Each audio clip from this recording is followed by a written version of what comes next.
Thank you for joining CU Bands and Fans podcast. Our podcast is brought to you by Homegrown KIO. Homegrown KIO is on Sunday nights at 7 p.m. It is a stellar show featuring the great songs that have come from bands originating in Champaign-Urbana. Hello, it's Terry with CU Bands and Fans podcast, where musicians tell their story. I am here with my amazing co-host, Zack Widup. Hello, everyone. And our music guest tonight is Brian Cooper. And Brian is currently with the band Rock Posse. How are you, Brian? I'm good. How you doing tonight? We're good. So let's talk about Rock Posse. You just had a gig. Didn't you just like this past weekend? The weekend before last, yeah. Was that? It was already the weekend before last? Yes. I swear it was like you just had it. Anyway. It felt like it was the 18th. Where was it at? The Saloon by the Rail in Tilton, which is a local bar here in the little village of Tilton. There's a few, but that's one of the newest spots to go play music. Yeah, there was just a band that just played there a few weeks ago too. Traveling Radio Show, I believe, played there a couple of weekends ago. Yep. So anyway, good shout out to them.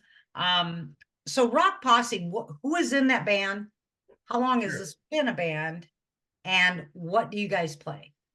Okay, so Rock Posse started in 2017 officially. The current band members are Bobby Wiles. He's been in the Champaign scene forever. David Schaus on the guitar, Chris Bailey on bass guitar, and myself on lead vocals. They're just a straightforward 4 musicians in a band.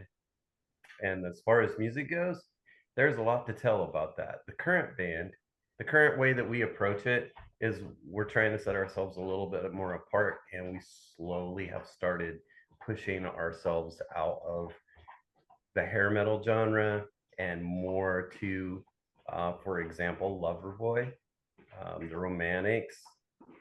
We do a Flock of Seagulls song, The Cure, and we do them all in a rocked up style. So there's no keyboards in the band, but our guitar player is talented enough to give it a nice twist.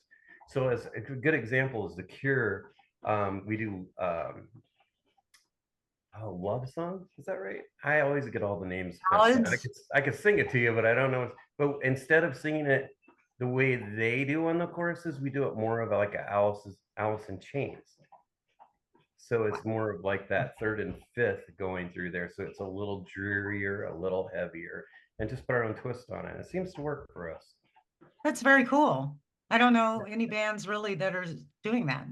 So nice niche, you know? Yeah. So we still do the hair metal, but yeah. Yeah, and I think more people are kind of, wanting that. Sure. Yeah. So you've been a Rock Posse 2017?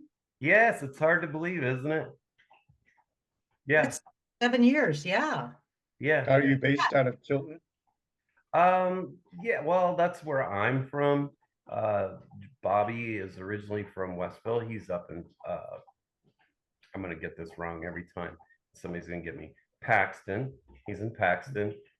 Dave is in Danville, and Chris is over in Petersburg, Indiana. So we rehearse either in Tilton or Oakwood. Yeah. So and do you play that direction most? Or does that matter? Typically, yeah. We're over here. It's been a while since we've played in Champaign, but we do a lot of the Vermilion County, Illinois, and Vermilion County, Indiana stuff. So what about mostly this area? Exit 210? Actually, since you brought it up, we're there March 8th. Yay! Okay, yeah. Cool. March 8th. What time? That's going to be an 8 to 11 show. What's your favorite time to play? 8 to 11. I honestly love that slot. Yeah, 8 to 11. I give you a good example. You brought up Saloon by the Rail. We play there 8 to 11. A little birdie told me that they may have had their biggest sales since they opened under the name Saloon by the Rail that night. And I've pushed, and I know lots of other musicians do too. People want to see a show at about concert time. You know, that 1 o'clock in the morning stuff that we did when we were younger, it's not happening It's anymore. over. Yeah, that's over. So you get the people who are going to come out, have a good time, spend some money, and go home. And they want to go home 11 o'clock, midnight's pushing it. Yeah, and you have to attribute that to you guys, you know, in that time slot, bringing those people in Sure. that time slot, because that is a preferred time slot, as well as like on Sundays, you know, afternoon is the winner. Oh, yeah. You know, you want to do an afternoon show, but we've Oh. had a lot of talks about this, discussions about this on our page. I recently reposted a question and kind of a survey thing we did in 2018, Mhm. which was, what would you like to see in the live music community that you're not seeing? And in 2018, it was more danceable music, earlier shows, and believe it or not, disco type music, and I think more rock music, because Sure. at that time it was really infiltrated with a lot of country music. Yeah, a lot of saturation with country, for Yeah, sure. country's kind of Yeah.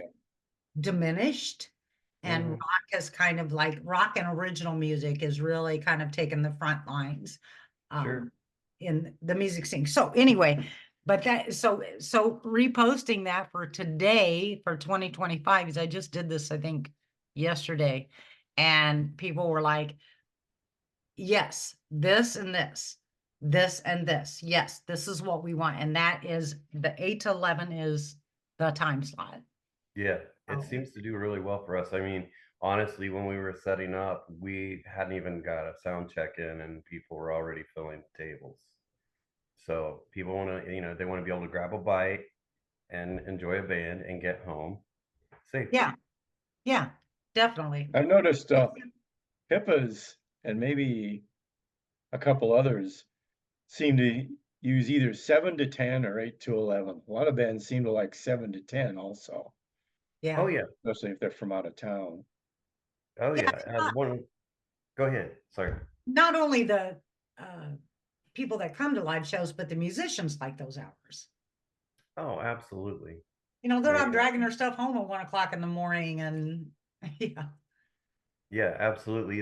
That's like let's see, last fall we played a gig with our good friends in 90s daughter. And so like we played 6 to 8, and I think they played like 8:30 to 11:30, something like that. And that works out great because then people, they get to see a little bit more music, a little variety, and still get home in a decent hour. And I think that's important. Right I on. really do. But it only took us about 10 years to get that across, right? Yeah, right. Well, yeah, and you know why? I'll tell you why.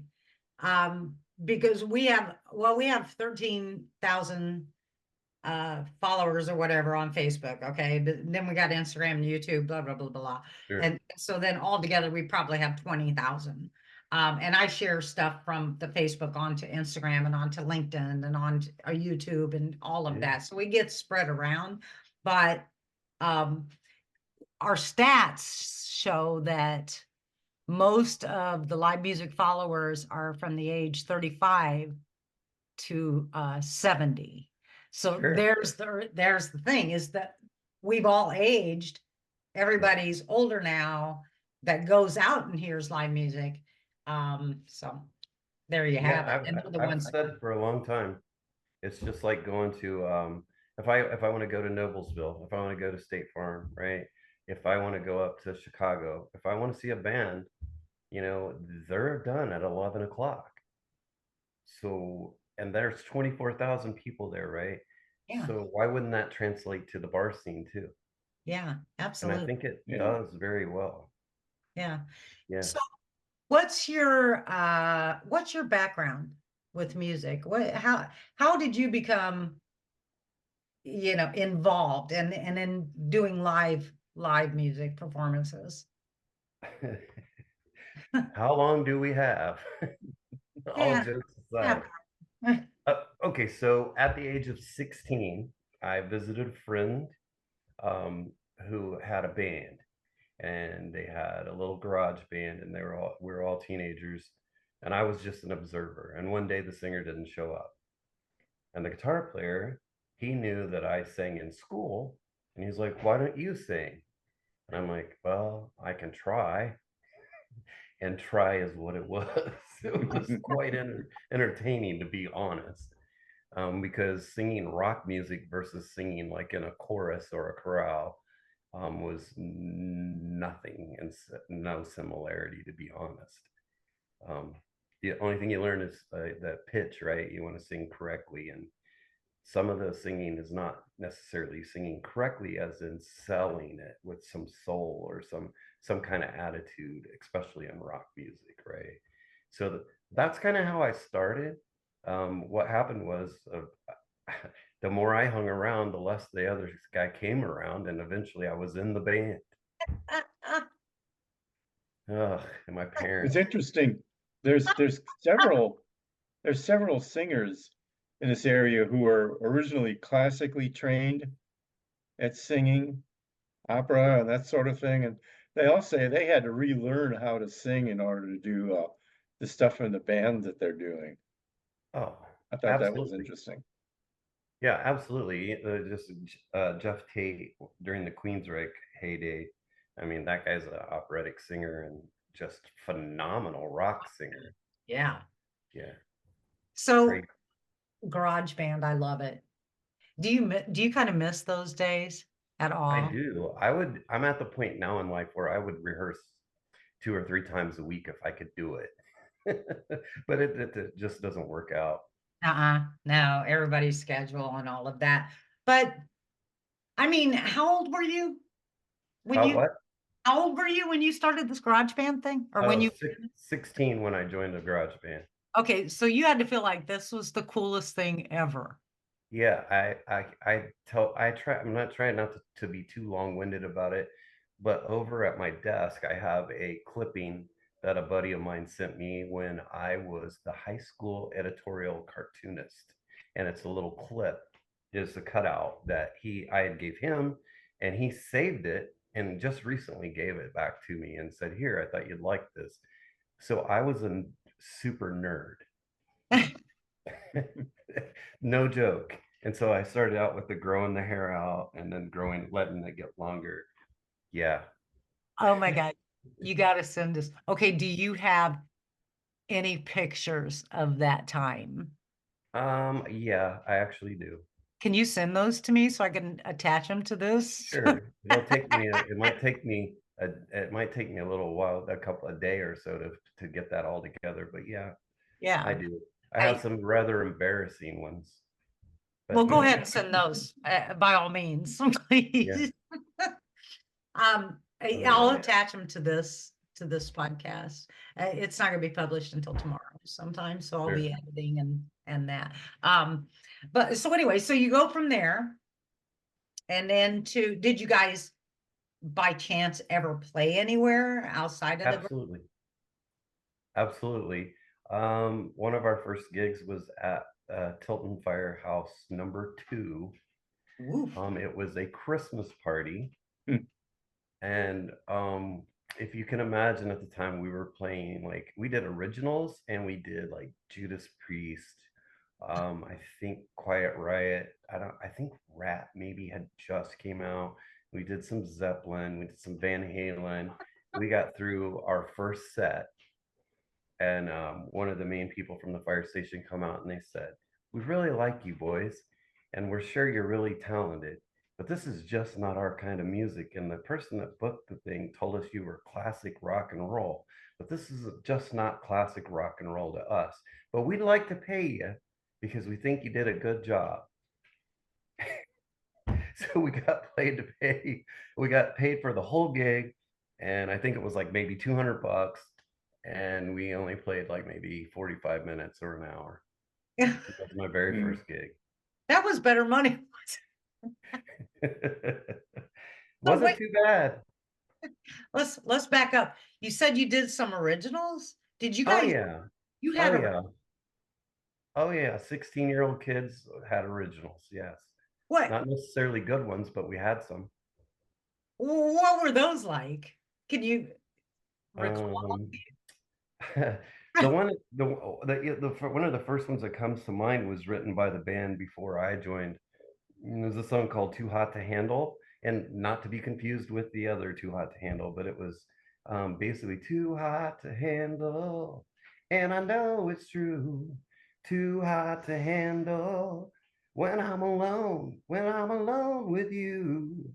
And trying to do gang vocals and all that good fun stuff. Yeah. That's not bad. Did you 16 years old. It was fun. Yeah. Well, that's awesome. And then where did you go from there? From there to From there, the band Stripper, that band was called Destroyer. I can tell you a story about the band Destroyer, another funny one. The band Diamond Rex from Chicago, I believe we were still Destroyer at the time. Diamond Rex came down from Chicago and we got to play a gig with them. I think we were a couple years older by then. And the band Diamond Rex, it wasn't the band, it was the guy that did the booking. He was like, so I got a question for you guys. And then, back then it's a telephone call and nothing else. You guys aren't going to destroy the place, are you? Because they had never seen us or anything. And they just went by the name of the band, Destroyer. Are you going to destroy anything? And we're like, absolutely no. We're just a bunch of kids. I didn't tell them that part, but yeah, no. So that was funny.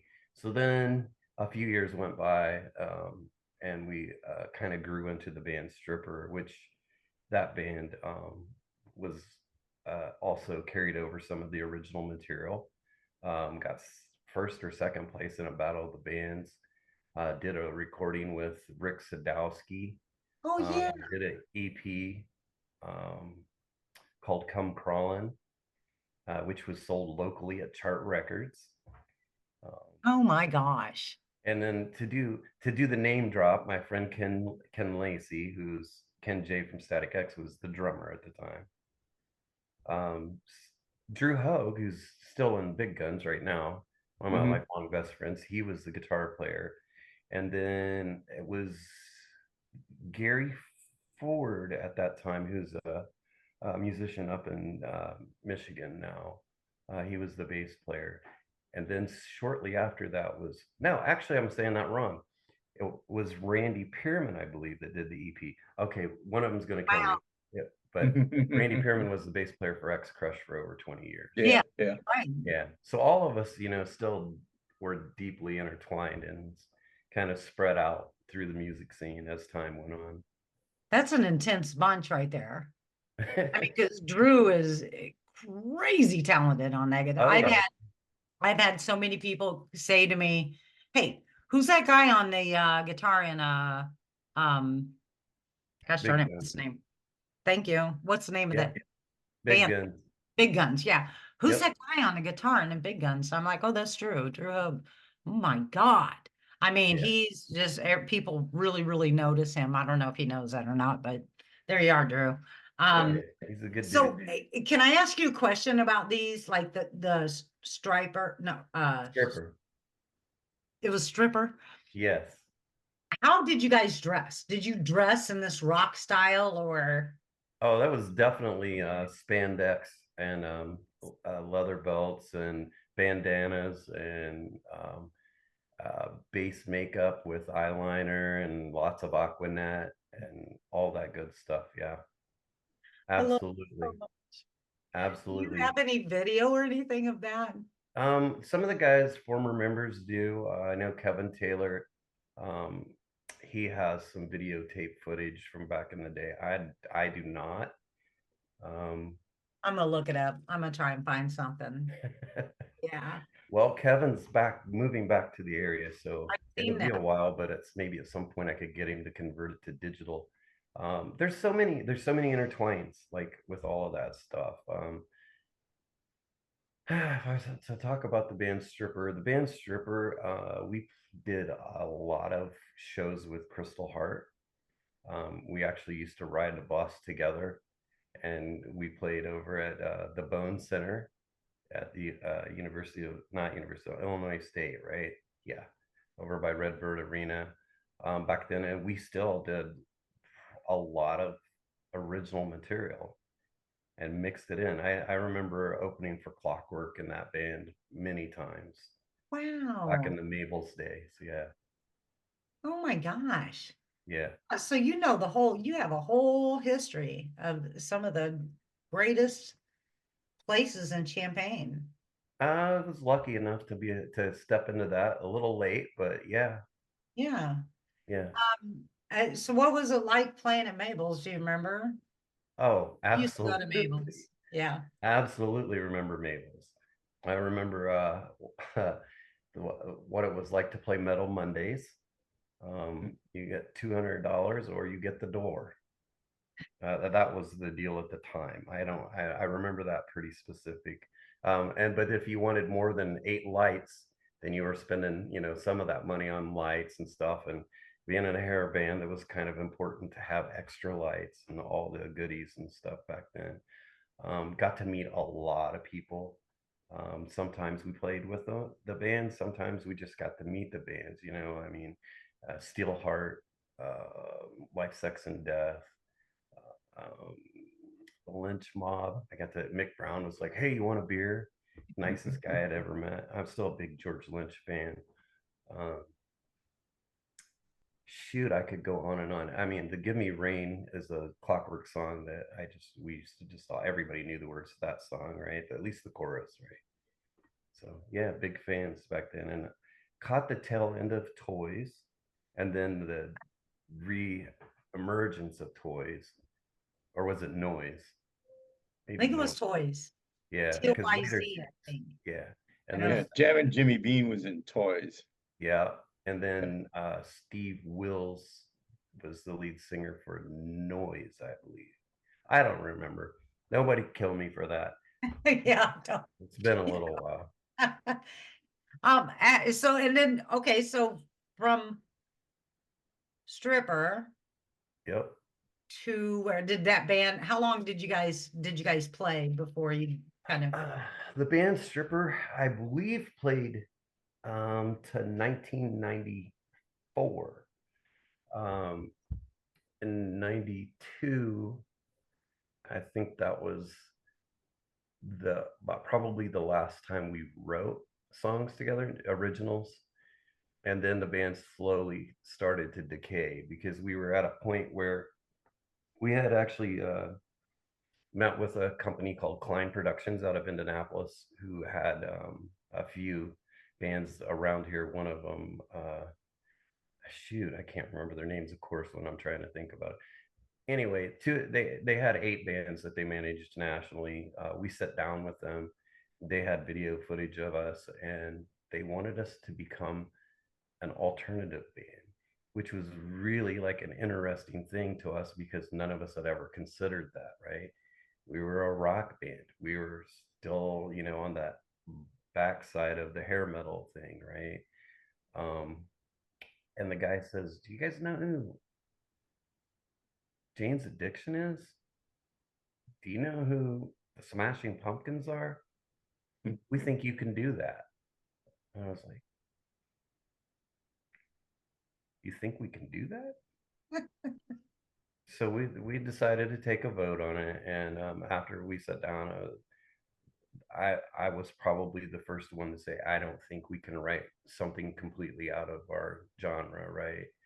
And how do we know? And then you have the once you sit down with all the legalities and you look at basically for a 2-year period, 20% of everything that you do and that you earn is going to go to this management company. And I'm not knocking the management company because I know how the business works, but no, but I get it. Yeah, you got to consider it.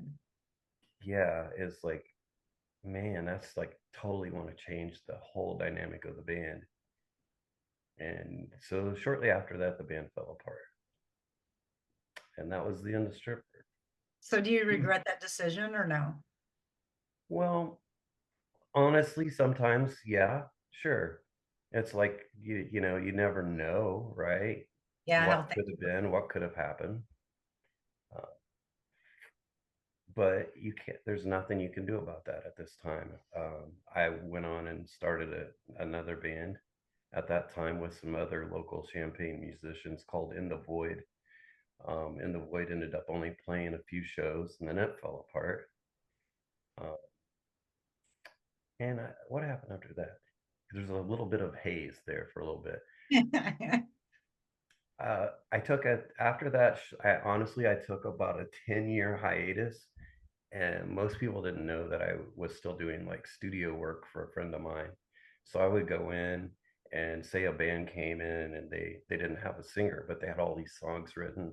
I would lay down the basic vocal track so they could hire somebody. Wow. So that was interesting, and it was a completely different styles and stuff, and so that was some fun work. I produced one band.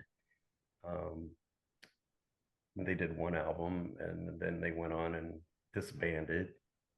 So yeah, still So stayed in music, but I got out of the scene, you know. yeah, that's cool that you kept your hand in there in one way or another, stayed in it. I was gonna ask, in that hiatus, did you miss performing?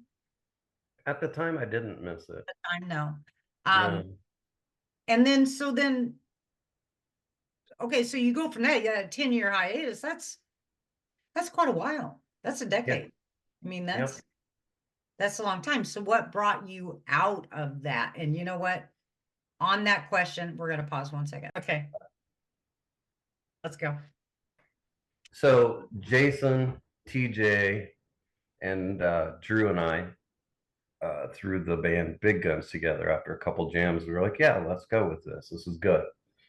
TJ was also doing his thing, Era Cobra, his original band at the time. And once Big Guns started playing quite a bit, that became a little bit problematic for TJ to continue on Big Guns. So that's when we hired Chris Bailey at that time, who was currently in my band. So the original lineup of Big Guns was TJ, Drew, Jason Messmore, and myself. Later, Chris Bailey to replace TJ on bass. So, and that was that was around 2013, 2014. So yes, I did. Yes, because we were in 2012, and so you were talking earlier about a video that we did of you guys. So we're going to drag that video up somewhere. Because I started doing this 2012. Zack joined me in 2013. So, and Fat City is where you said it was, and like I was always over there. Yeah. Oddly enough, too, the first rock band to play at the city center was Big Guns. Most people No don't know. kidding. Yes. Interesting. Yeah. They opened on a Thursday night. I can't remember the country artist's name. It was a major or up and coming major artist. Yeah, I know who it was. I can't think of the name right now, but I knew who it was. And we played and we literally played the very next night. Yeah, And so that was cool. That was nice, and that I still like that venue. That's a really nice venue. It's great sound. It's great atmosphere. Yeah. Lots of fun. Yeah. Was it Drew Baldridge? No. No. Okay. No. I honestly don't remember. Somewhere there's a picture of the sign. Yeah. I remember because I was there and I was, taking photos and doing all of that. But and he was the same one who opened at the Champaign County Fair as well, I think, that year, that same summer. Maybe so. Big draw. He has a huge draw. Okay, yeah. So country artist. Yeah. Country artist, I believe. Okay. So now you're in Big Guns. You guys are rocking and rolling. Yep. Big Guns has been around for how long? Well, officially it would be 13 to 25, so 12 this year. So now you're not in Big Guns any longer. Mm-hmm. What happened there where you transitioned out of Big Guns? Okay, so I mean, some people know, but not everybody knows. It's definitely no personal conflict.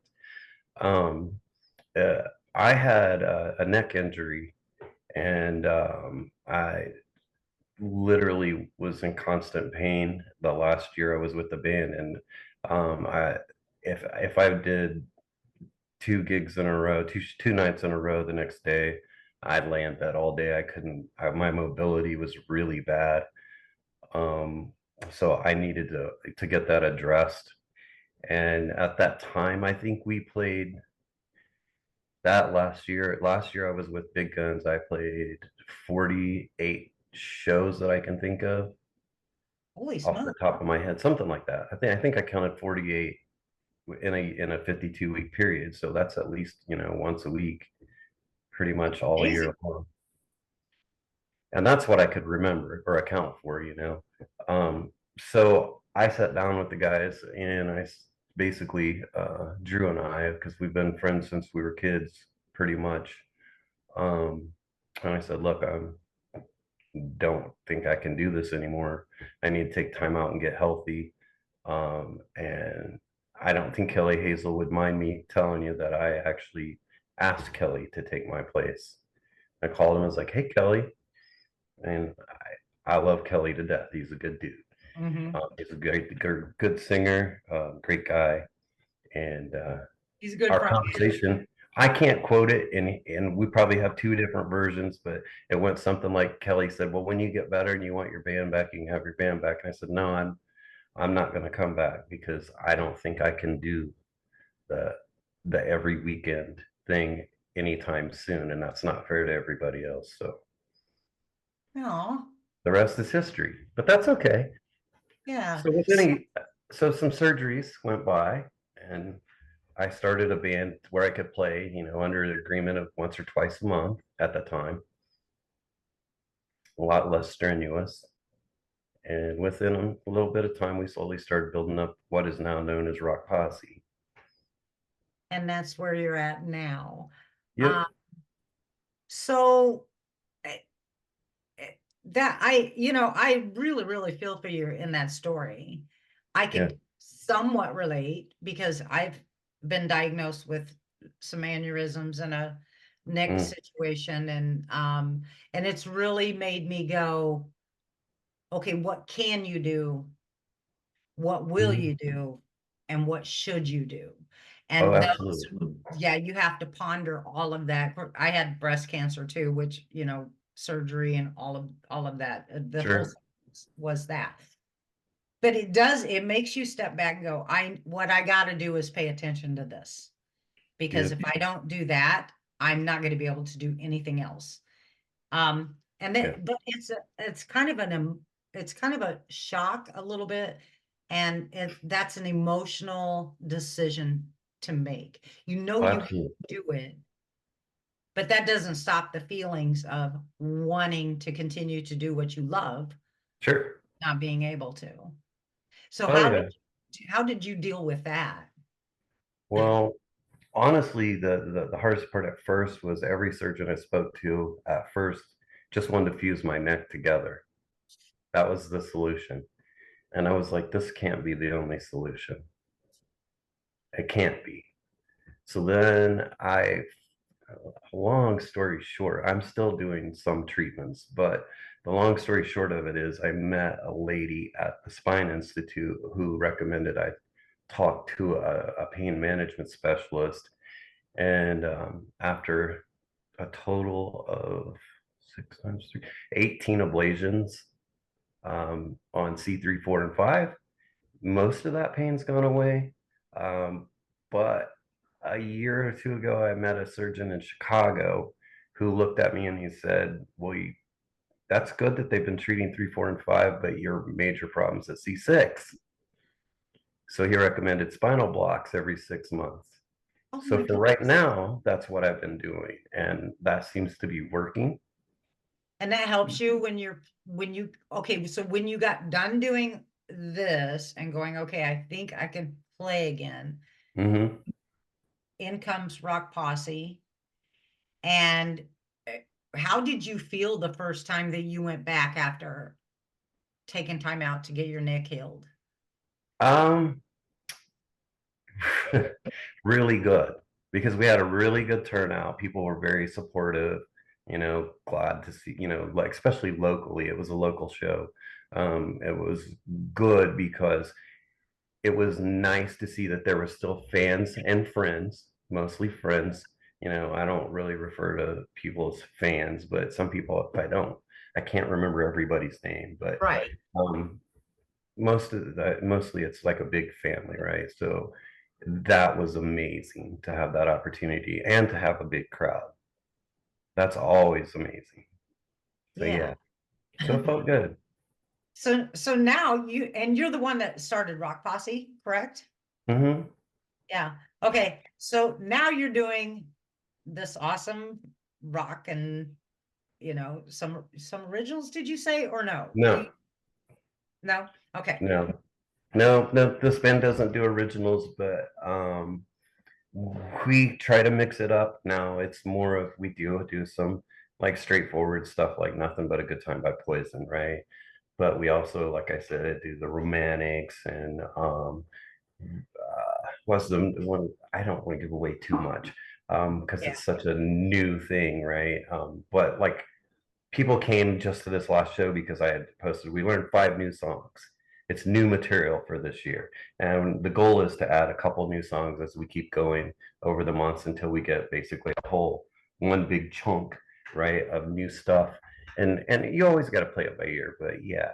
And it was nice when people came and said, we came out to see what you had that was new. And we really like that. You should keep that. Or don't keep that one, or I didn't like that one, but I really like that one. And that's okay. I love that. Yeah, their input. It's important. I mean, Yeah. but Yeah. I do love that you learned or some new songs and that you also got your own little twist on, you know, this Mhm. that's always so cool and creative. Uh you guys, so I want to come and see you guys. You're coming to, where is your next, is your next one March, or do you got one before that? Actually, we're doing Julie's shooting star, Julie Gay, the owner, is retiring. So she's Oh, having she a is. band. Yeah. Oh, well, And so she's having a band Friday, Saturday, and Sunday. And we are um, February 21st at Julie's shooting star for her retirement party. So I think we kick it off then because I think it's a Friday. Yeah, Friday, Saturday, Sunday. And we play the Friday night slot. Okay, Zach, I'm sure has got that for the event list. yeah. And that'll be a 8:30 to 11:30 show. Okay, so where would you like to see from here on? What would you like to see your role? What would you like to do with this? You want to, I mean, because what you're doing is cool and awesome, and Mhm. if that's like, hey, I want to do that as long as I can, that's freaking fantastic. Sure. But is that what you have set for this, or are you just open to? Well, to answer your question, um, I really enjoy the fact that the guys are on board with branching out a little bit and experimenting a little bit because I think that's going to help us a little bit more with the festival shows. Like last year, we did some big outdoor shows, which were really cool. Those are, well, some of my favorite, but I also like the small club shows too. I mean, it's always nice to have a few thousand people standing in front of you, right, on the big stage, but it's also cool to be able to connect with people, like literally touch, like get a high five from the stage right there too. Yes. And you can see them dancing right in front of you, which is always cool. So as far as the band goes, I think as long as we continue to grow as a band and we don't let it get stale, I think this band will keep playing for as long as it can, as long as the crowds show up, I guess I should say. Um, there's always been hints of me doing other stuff, especially now that I feel better. Um, I really think there's a place for a Southern rock band. I think there's a place for a um, don't want to say 90s country so much, but maybe a Southern rock band that does a little Hank Jr., a Southern rock band that does a little Merle Haggard. I think that Mhm. there's a place for that. Now, it might not be with me. That's okay. Somebody take that idea and run with it. That'd be great. But I see it a lot. I see a lot of country acts reaching across and doing some old AC/DC and stuff like that. Well, you know, there's plenty of room to do a little Merle Haggard and a little Bo Cephas, you know. So I Yeah. think that's a possibility, Uh, definite possibility. And there's so many things I'd like to talk about and plug. I mean, I've been blessed. I spoke of 90s daughter earlier. Tom and Guido have always been pretty good to me. God, I mean, those guys, the guys in Krush, we for the last 3 years have played every 4th of July with those guys. Love those guys. There's no animosity at this point. I don't feel that in the bands, which is, to me, that's a huge plus. I see more reaching across the aisle. It's not like when we used to go put our poster over the top of the other band's poster at Mabel's.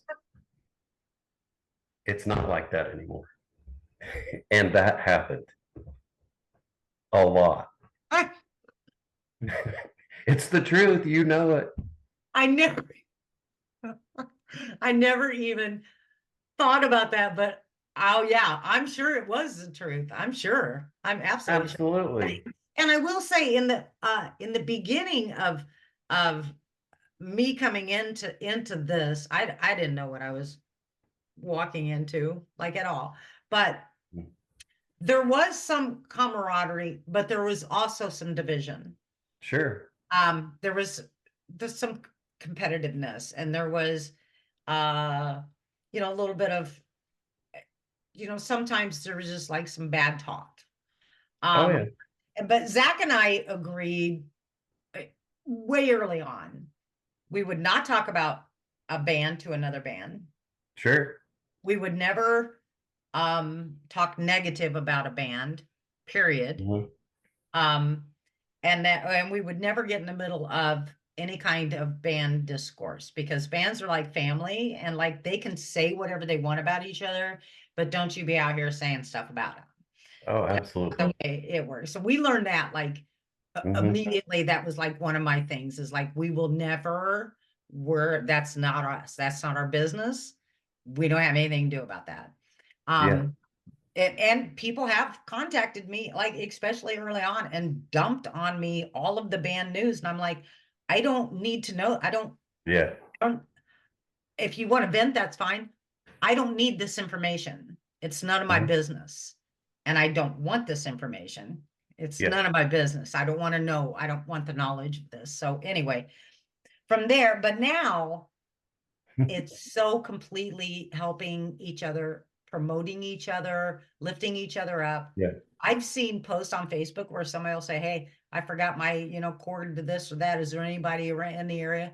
And there'll be like 20 people. Yeah. Hey, I've got one. I'll run it over to you. And that, this music community is really special. Yeah, you know, absolutely. As you know, it's not, because I'm sure that you fully support Big Guns. Oh, 100%. Yeah. Actually, if you were to, I could almost tell you, if you were to ask any one of them individually, hey, if Brian Cooper came to the show, would it be cool if he got up and sang with you guys? And they'd say, absolutely. 100%. Absolutely, because I've done it more than once. Like, I'll show up at a show and do a couple songs with them. Yeah, that'd be really cool to see. Yeah, you know? I'll tell you something. Speaking of that, talking about Krush, right? What year was it? Was their 20th or 25th anniversary? And it was, I think, at the Cowboy Monkey, maybe.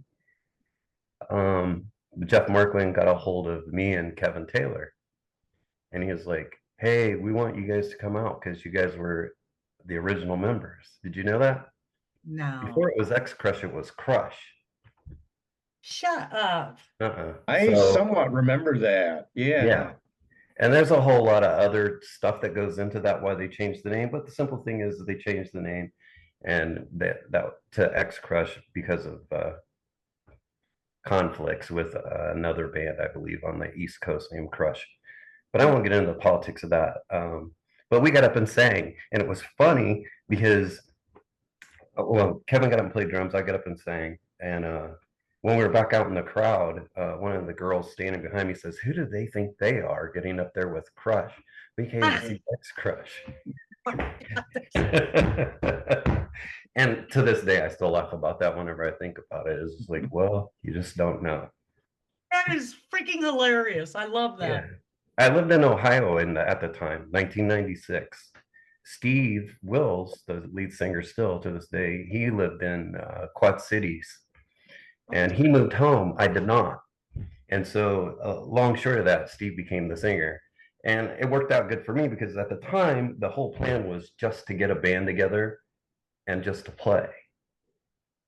And I think it was around 96. And I was driving 4 hours. And so there was no hard feelings there either. I said to this day, I mean, I love Steve to death. So you were driving, did you say you were driving 4 hours? Yeah, I drove 4 hours. That's like the time span of the gig. Oh, yeah. That's a long day. I never played a gig with them. We just the starting of the band. I have this knack, and anybody that is that I've been in a band with will tell you, I'm good at naming bands. I named Krush, I named Big Guns, I named Hair Metal Academy, and I named Rock Posse. That's cool. Yeah. I'm keeping Rock Posse though, regardless. I'm staying, no matter what, I'm keeping it. Now, how did you come up with the name Rock Posse? The whole idea behind it was more so as like join a posse, right? Yeah. Yeah. So rock, if you're gonna go see a rock band, join the posse. That was honestly the idea that I had at the time. You know, it's like a band of brothers or whatever, something of that thought. That's what it was meant to be. And did you guys lay low for a little bit? Well, I didn't see, it seems like I haven't seen you on social, and then suddenly there you were again. yeah, oddly, that's crazy, honestly. What happened was, because of my neck, it wasn't a rush, right? So Bobby and at the time Dennis Seltzer and I had talked, and we started the band, excuse me, and we had the hardest time finding a guitar player. And so we had guys come out and we had guys, you know, want to do something. But at that time, to be honest with you, the whole direction of that band was a lot heavier, a lot heavier. It was Iron Maiden, it was Ozzy, you know, it was maybe, I think we did Megadeth too and Metallica. It's a lot heavier band. A lot of the guys that came out wanted to do more mainstream stuff. And I don't mean necessarily the same old, but just I know what you're saying. More generalized rock, Yeah. right? And so eventually we found a guitar player and we did that for a while. And then I won't get into the politics of that, but then that guitar player was no longer in the band. Then we found Dave. And with Dave, we were able to build upon it. And then we picked up Chris, I think 2 years ago. So it's Chris, Dave, Bobby and I being in the band the longest. And we've just slowly started pushing the niche of the band towards more about getting people on the dance floor, but still keeping it rock. You know what I mean? And yeah, if you've seen the page, we won Vermilion. I got to bring this up because we won Vermilion County Best of 2023 Best Band in Vermilion County. I'm not going to quote the person, but for Summer Sounds last year, we had the largest crowd according to the people that pay. Yep. And the thing about the best of for 2023, we didn't even know we were in it. We had no clue. At the best. None. Like, hey, didn't. We were just. It wasn't campaigning on our part, is my whole point. I ran into a local author, Jake Aurelian, and he says to me, "Hey, I voted for you guys, by the way." And I was like, "Voted for us for what?" And he's like, "Best band in Vermilion County." I was like, "What? What are you talking about?" He's like, "You don't know?" I'm like, "No." He's like, "Well," I'm like, "Let me know so I'll get people to vote." He's like, "You can't vote now." And I was like, Is he still around? Yeah. I haven't heard anything from him in a long time. No, he's still around. Yeah, Okay, good. he contacted me, it seems like maybe it's been 6 months ago or something. Yeah. He'll randomly contact me sometimes. Sure. Yeah, he's still doing his thing and still, Yeah. Yeah, he would contact me once in a while, but it's been maybe a year now, so maybe Yeah. I just fell off his radar. Yeah. I Yeah. think Nick still does like the Saturday morning, oh, what do they call that? Farmers market thing with that has entertainment and stuff like that by Oh, the the Danville very cool Library. market. Yes. Yeah. Yeah. Yes. Very cool market. Thank you. Well, congrats on that, Yeah. on the 23, and then also That was cool. the summer, that, the summer thing, having the largest crowd. Yeah. Yeah, that's always a blessing. Anytime you have a nice turnout. And we did a show. Oh man, was it just after COVID? When you could do public shows, but people were recommended to keep their distances, and so you had like little groups right in the crowd, and that was an outdoor show Yeah. for Summer Yeah. Sounds, and I remember thinking, look at this crowd, this is amazing. Everybody stayed in their little groups, and I got them all to light their phones up, and I don't remember what song. I just remember them going back and forth and thinking, this is what music's about. People are dying to get out and just see music. Yeah. I mean, Yeah. I thought 2020 was just just the not being able Oh yeah.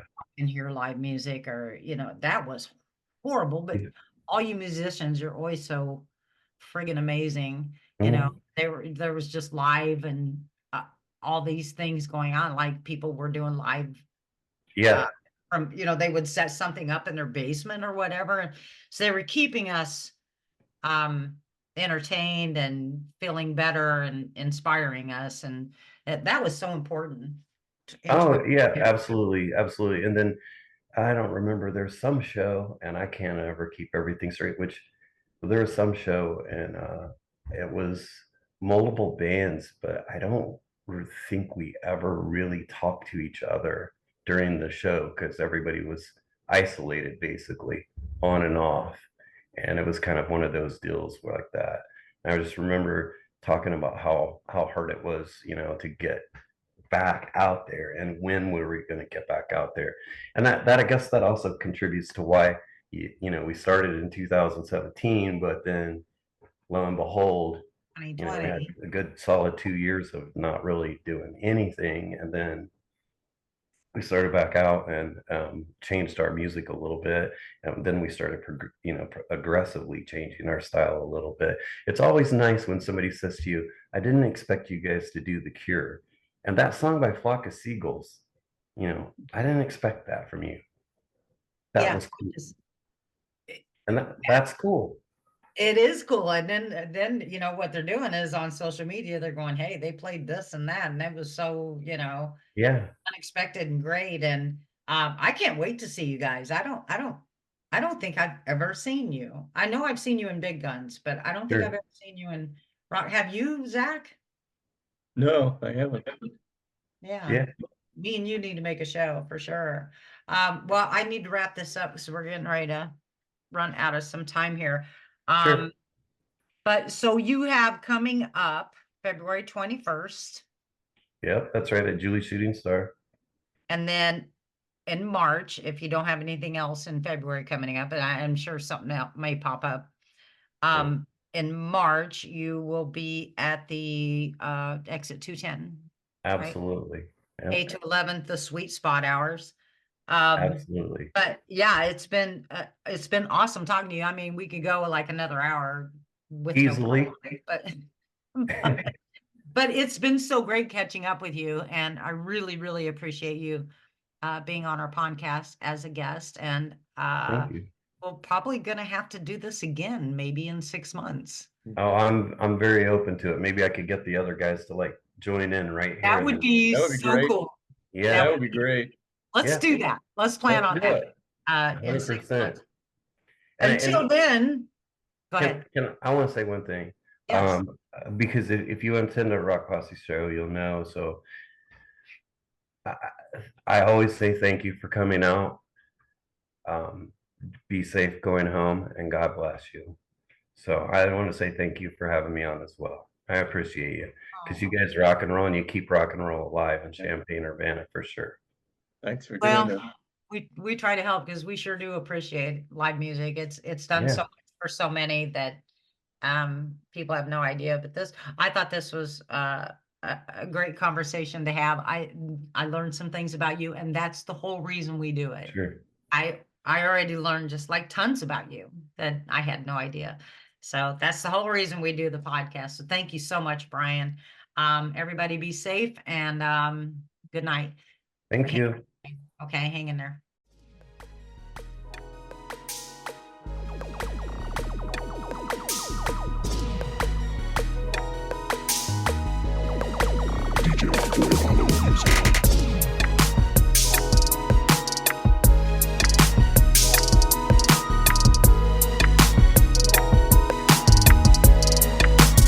See you, fans and fans.